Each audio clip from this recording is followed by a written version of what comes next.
Hello mga kapatid, ipakita ko sa inyo kung paano magawa ng kabsa, recipe Saudia. Siya nga pala, shout out sa inyong lahat dyan. Salamat sa inyong suporta. Ito, magigisa na ako ng sibuyas. Pagkasunod niya katapos sa sibuyas, kamatis, nilagyan ko na ng bawang. Yan, hindi ko lang masyado niluto yung bawang. Yan. Nilagyan ko ng kamatis. Shout out sa inyo nandyan. Salamat sa lahat ng suporta. Pagkatapos yung lagyan ko ng mga sangkap. Ayan, lagyan ko na ng tomato paste. Ayan na guys. Tapos lagyan ng manok.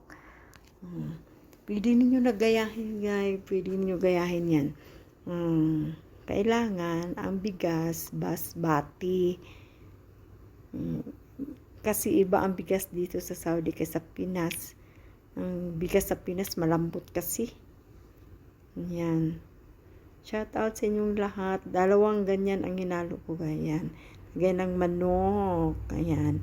1/4 para sa akong alaga. Yan. 1/2 para sa taas ng isang pamilya. Sa kabilang pamilya, 1/2 din. Pero yan lang ang niluto ko kasi iba, kinuha na nila. Sila na ang magluto din. Kasi malaking pamilya dyan. Malaking pamilya ang amo ko. Ayan Laurel yung tawag sa atin yung ganyan. Yan. Ganyan guys yung sangkap na yan, mga rekado yan, may mga cinnamon, may mga saan siya, may cinnamon, may mismar, lahat na dyan, nandiyan, kinamon, kamon, paminta nga buo, yan, mayroon na, mix na yan, isang lagyanan, mix na yan, nilagay ko na dyan lahat. Tapos may bukarat pa dyan. Yan, bukarat ang tawag. Sa atin para siyang curry. Pero bukarat ang tawag yan. Kompleto yan, guys. Kompleto yan.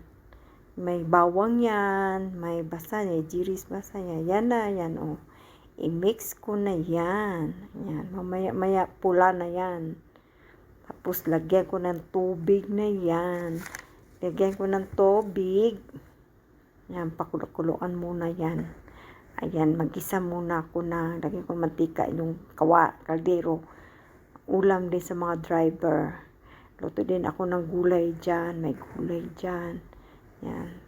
Igisa ko yan ng sibuyas. Ipa-brown talaga yan. Bago ilagay ang manok. Ayan, pula na ang manok. Yan. Hindi ko yan napakita ang paglagay ko ng tubig. Hindi ko napakita. Yan. Lagyan ko ng tubig na yan. Yan ang manok. Naglangoy-langoy na. Yung manok guys, kunin ko yan, i-oven ko yan. I-oven ko na naman yung manok. Kunin ko yan. Tapos, i-oven ang manok. Tapos, lagyan ko ng bigas. Ayan ang bigas. Yung bigas? Abukas basmati. Ayan ang bigas nila dito guys. Abukas basmati. Yan? Mga 2 kilo yata everyday ang nilutuin dito sa bahay. Yan. 2 kilo o 3 kilo. 2 kalahati ng ganyan. Mga 2 kalahati. Lahat. Ganyan dito. Gaya araw-araw mga kapatid, luto dito sa bahay ng pamilya, nga malaking pamilya. Ayan, i-mix ko na. Hindi ko napakita ha. Nalagay ko ng kanin kanina. Hindi ko napakita sa inyo. Yan na. Tuyo na. Wala ng tubig. Haluin ko na yan guys. Tapos takpan. Yung manok inuben ko na. Ayan. Haluin ko na yan. Haluin ko. Tapos takpan. Matapos na yan, ilagay ko yan sa termos, sa termos doon sa kabilang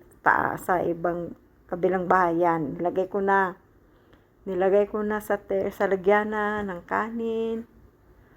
Ilagay ko na yan. Tapos na yun, yan ang color. Yan ang kabsa. Iba din yung biryani. Yan ang kabsa. Yan, lagay ko ng manok yan. Kalahating manok. Ayan, guys. Yan. Yan ang manok niya. Tapos na oven, ilagay ko yung kalahati, yung 1/4 para sa amo ko.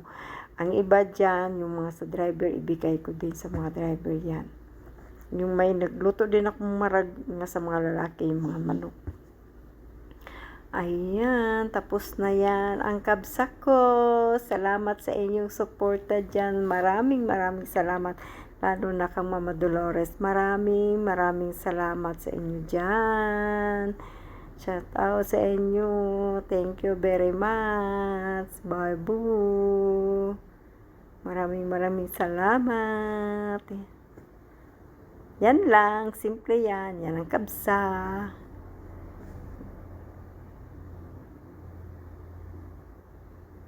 God bless. Bye-bye.